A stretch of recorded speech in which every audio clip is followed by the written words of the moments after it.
بسم اللہ الرحمن الرحیم بسم اللہ الرحمن الرحیم۔ السلام علیکم ورحمۃ اللہ وبرکاتہ۔ عزیز طلبہ، امید ہے آپ تمام احباب خیر و عافیت سے ہوں گے۔ آج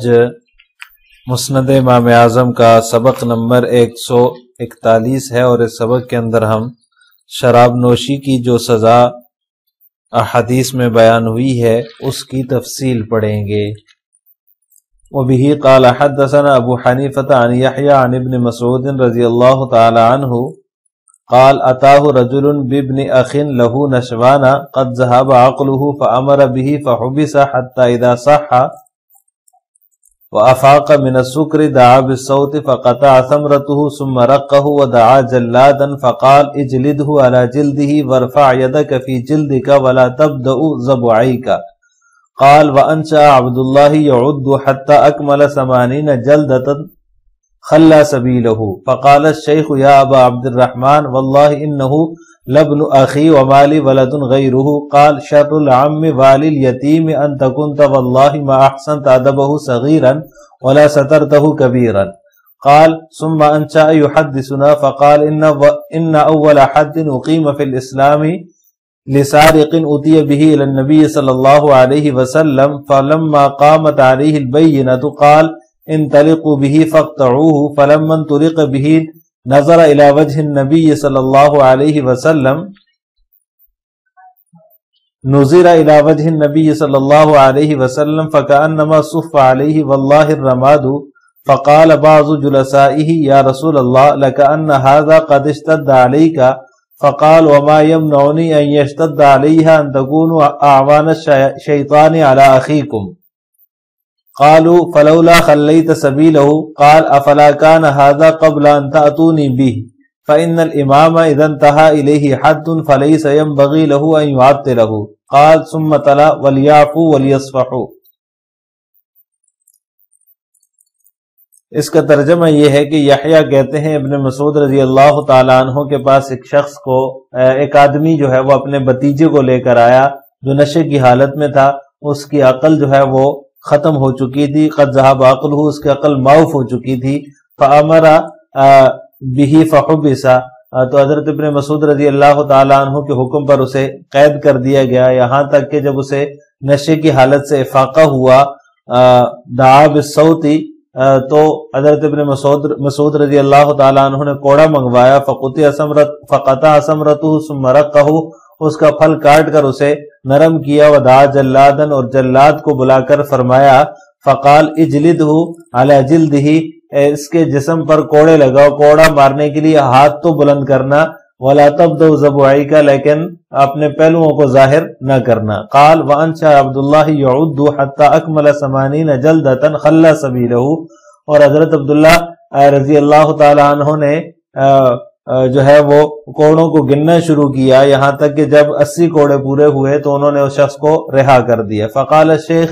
تو اس نوجوان کا جو چچا تھا وہ کہنے لگا، یا ابا عبد الرحمن، اے ابو عبد الرحمن، واللہ انہ لابن اخی ومالی ولد غیرہ، یہ میرا بتیجا ہے اور اس کے علاوہ میرا کوئی بچہ نہیں ہے۔ فقال، تو انہوں نے کہا، شر العم والی الیتیم ان تکن واللہ ما احسنت ادبہ صغیرا ولا سترتہ کبیرا، کہ پھر تو بہت برا چاچا اور اس یتیم کا بہت برا سرپرست ہے، بخدا واللہ بخدا ما احسنت ادبہ صغیرا،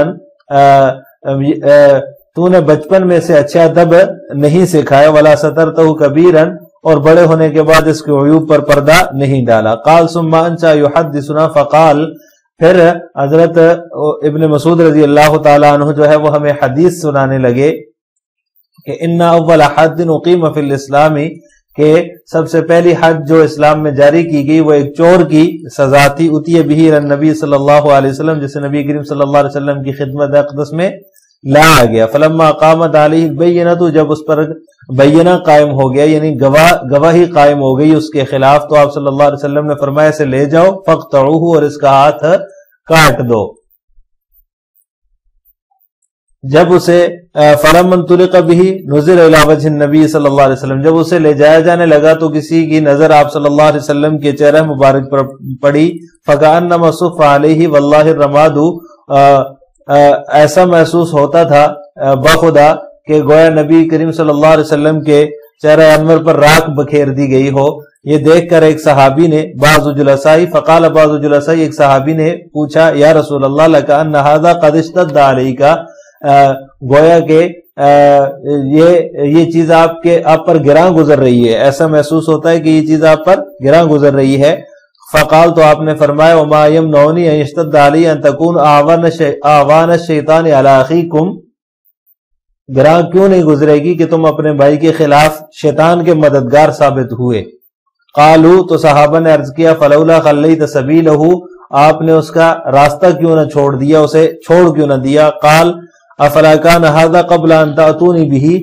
فرمایا کہ کیا میرے پاس لانے سے پہلے اسے نہیں چھوڑا جا سکتا تھا۔ فإن الامام اذا انتهى الیہ حد فلیس ينبغی لہ ان یعطلہ، جب امام کے پاس کوئی حد کا معاملہ پہنچ جائے تو اسے معطل کرنا اس کے لیے مناسب نہیں ہوتا۔ قال ثم تلا ولیعفوا ولیصفحوا، پھر وہ فرماتے ہیں کہ آپ صلی اللہ علیہ وسلم نے یہ آیت تلاوت فرمائی، انہیں معاف کرنا اور درگزر کرنا چاہیے۔ وفی روایت عن ابن مسعود رضی اللہ تعالی عنہ ان رجلا اتا بابن اخ له سکران فقال ترتروه ومزمروه واستنكهوه فوجدوا منه ريح شراب فامر بحبسه فلما صح دعا به ودعا بصوت فامر به فقطعت ثمرته وذكر الحديث۔ یہ بھی اسی طرح کی روایت ہے، اس کا ترجمہ بھی وہی ہے کہ آپ حضرت عبداللہ بن مسعود رضی اللہ تعالیٰ عنہ کے پاس ایک بھتیجے کو لے کر ایک بندہ آیا تو اس نے شراب پی ہوئی تھی، تو وہ جب صحیح ہوا تو حضرت عبداللہ بن مسعود رضی اللہ تعالیٰ عنہ نے جو ہے وہ کوڑا منگوایا، یہاں تک ذکر ہے، اور اس کو جو ہے اس کا پھل کاٹ دیا۔ وفی روایت عن ابن مسعود رضی اللہ تعالیٰ عنہ قال ان اول حد اقیم فی الاسلام ان رسول اللہ صلی اللہ علیہ وسلم اتی بسارق فامر به فقطعت یده فلما انطلق به نظر الى رسول اللہ صلی اللہ علیہ وسلم کانما یصف فی وجهه الرماد فقال یا رسول اللہ کانما شق علیک فقال اللہ یشق علی ان تکونوا اعوانا للشیطان علی اخیکم قالوا فلا ندعوه قال افلا كان هذا قبل ان يؤتى به وان الامام اذا رفع اليه الحد فليس ينبغي له ان يدعه حتى يمضيه ثم تلا وليعفوا وليصفحوا الآية۔ اس روایت میں بھی یہاں تک ذکر ہے کہ حضرت ابن مسعود رضی اللہ تعالیٰ عنہ سے مروی ہے کہ سب سے پہلی حد جو ہے اسلام میں جو قائم کی گئی ہے وہ ایک چور کی سزا تھی۔ آپ صلی اللہ علیہ وسلم نے اس کا ہاتھ کاٹنے کا حکم دیا، جب اس کو لے جایا جانے لگا تو آپ صلی اللہ علیہ وسلم کے چہرہ مبارک پر کسی کی نظر پڑ گئی، تو کانما یصف فی وجہہ الرماد، بخدا آپ صلی اللہ علیہ وسلم کے چہرے پر جیسے راکھ بکھیر دی گئی ہو۔ تو رسول اللہ صلی اللہ علیہ وسلم کو ایک صحابی نے فرمایا یا رسول اللہ کانما شق علیک، گویا کہ آپ پر گراں گزر رہا ہے، تو آپ صلی اللہ علیہ وسلم نے فرمایا کیوں نہیں گراں گزرے گا کہ تم شیطان کے ساتھی بن گئے ہو اپنے بھائی کے خلاف۔ قالوا فلا ندعوه، تو صحابہ نے کہا ہم اس کو چھوڑ نہیں سکتے، تو آپ صلی اللہ علیہ وسلم نے فرمایا میرے پاس لانے سے پہلے کیوں نہیں چھوڑا گیا۔ وَإِنَّ الْإِمَامَ إِذَا رَفَعَ إِلَيْهِ الْحَدَّ، جب امام کے پاس اذا رفع الیہ الحد، جب امام کے پاس جو ہے وہ حد کا معاملہ پیش کر دیا جائے، فلیس ينبغی لہ ان یدعہ، تو اس کے لیے مناسب نہیں ہے اس کو چھوڑ دے یہاں تک کہ اس کا فیصلہ فرما دے۔ ثم تلا ولیعفوا ولیصفحوا، پھر آپ صلی اللہ علیہ وسلم نے یہ آیت جو ہے وہ تلاوت فرمائی، تم معاف کرو اور درگزر کرو۔ عزیز طلبہ، یہ ایک لمبی روایت ہے حضرت عبداللہ بن مسعود رضی اللہ تعالیٰ عنہ کی، جس میں شراب کی سزا جو ہے وہ کوڑے مارنے سے جو ہے وہ حضرت عبداللہ بن مسعود نے ان کو دی، اس کو 80 کوڑے مارے، جب وہ ٹھیک ہو گیا اس کو 80 کوڑوں کی سزا دی اور پھر اس کو چھوڑ دیا۔ تو یہ ایک روایت ہے۔ عام طور پر کوڑوں کی سزا کو ایک وحشیانہ تشدد سمجھا جاتا ہے،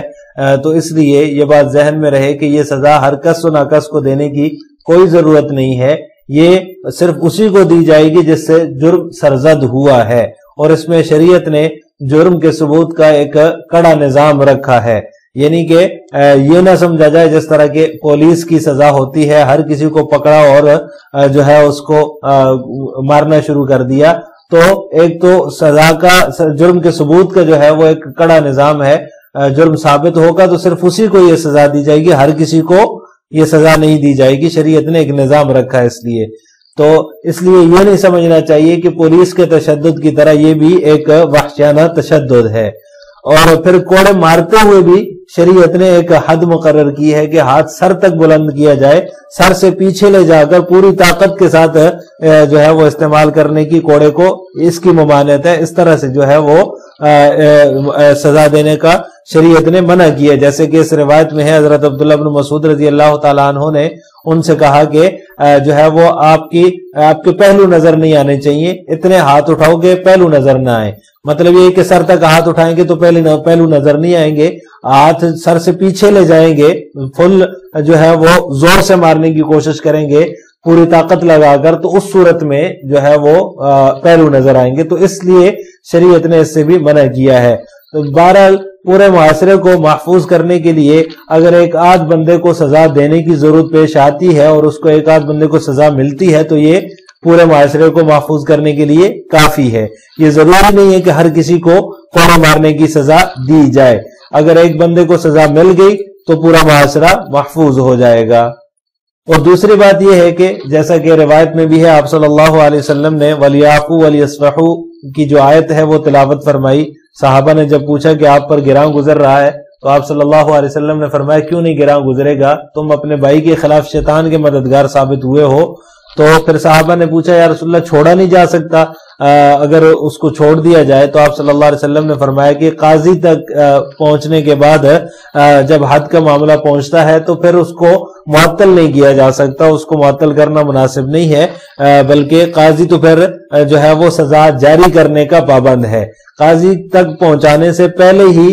اس کو جو ہے وہ پردہ پوشی کرنی چاہیے تھی. وَلْيَعْفُوا وَلْيَصْفَحُوا، معاف کرو اور درگزر کرو، یعنی کہ اس سے پہلے ہی درگزر کرتے، آپ میرے تک پہنچاتے ہی نہ. اب پہنچ گیا ہے میرے تک یہ معاملہ تو پھر اب میرا کام حد جاری کرنا ہے. آپ صلی اللہ علیہ وسلم نے نہ چاہتے ہوئے بھی حد جاری فرمائی. تو لہٰذا اگر کوئی شخص کسی کو گناہ میں مبتلا دیکھے تو ضروری نہیں ہے کہ فوراً جا کے قاضی کو یا حاکم کو اس کی اطلاع کرے، بلکہ اسے چاہیے کہ وہ پردہ پوشی کرے، اس پر پردہ ڈالے، اور اس پردہ پوشی کے بدلے میں اس کے لیے بڑا اجر و ثواب ہے. ایک حدیث میں آتا ہے، آپ صلی اللہ علیہ وسلم نے فرمایا جو شخص اپنے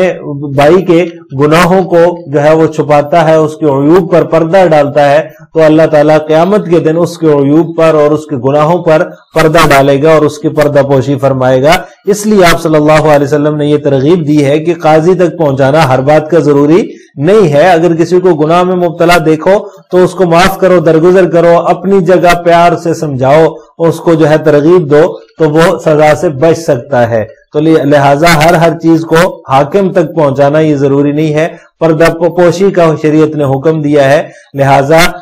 جو ہے وہ کسی کو گناہ میں اگر مبتلا دیکھیں تو اس کی پردہ پوشی کرنی چاہیے.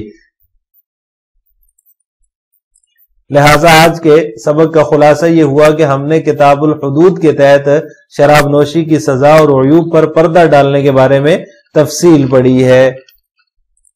آخر میں آپ سے دو سوال ہیں. نمبر 1، کوڑوں کی سزا دینے میں شریعت نے کیا حد مقرر کی ہے؟ نمبر 2، کسی کے گناہوں پر پردہ ڈالنے پر حدیث میں کیا وعدہ کیا گیا ہے؟ ان دونوں سوالوں کا جواب آپ نے کمنٹ باکس میں دینا ہے. السلام علیکم ورحمۃ اللہ وبرکاتہ.